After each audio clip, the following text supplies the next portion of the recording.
എത്ര പരീക്ഷകൾ എഴുതി നോക്കുന്ന ഓരോ ചാപ്റ്റർ പഠിക്കുമ്പോൾ ഇതൊക്കെ നിങ്ങളുടെ വിജയത്തിന്റെ ഘടകങ്ങളാണ്. ഇതൊക്കെ ചെയ്യാൻ നിങ്ങൾക്ക് കഴിയണം. ഒരു കുട്ടി പോലും ഇനി നടക്കാൻ പോകുന്ന ഒരു പരീക്ഷയും മിസ്സാക്കരുത്.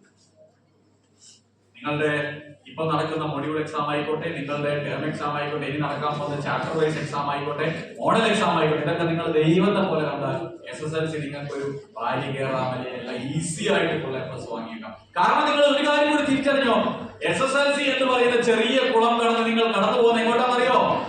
+1 എന്ന് പറയുന്ന വലിയ കടലിലേക്കാണ്. അതുകൊണ്ട് പഠനശീലം ഇപ്പോഴും ഉണ്ടാക്കിയിട്ടുണ്ട്. കാരണം ഞാനിപ്പോ കാണുന്ന +1 കുട്ടികളുടെ മനോഗതി എന്താണെന്നറിയോ? ജനുവരി ഫെബ്രുവരി പഠിച്ചിട്ട് ഞാൻ SSLCക്ക് ഫുൾ A+ വാങ്ങിച്ചു. +1 ഇരിക്കുക, ജനുവരി ഫെബ്രുവരി ആവട്ടെ. കുട്ടിക്ക് +1 ആ വിഷയം തോറ്റാൽ +2ന്റെ കൂടെ എഴുതണം.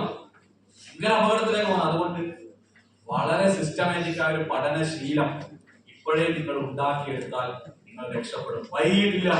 ജനുവരി 19-ാം തീയതിയാണ് നമ്മൾ സംസാരിക്കുന്നത്, അല്ലെ? അല്ല 20-ാം തീയതിയാണ് നമ്മൾ സംസാരിക്കുന്നത്.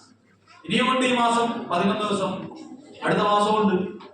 ശരിയല്ലേ? നിങ്ങളോടൊപ്പം നിൽക്കാൻ സർവ്വസജ്ജരായിട്ട് അധ്യാപകരുണ്ട്.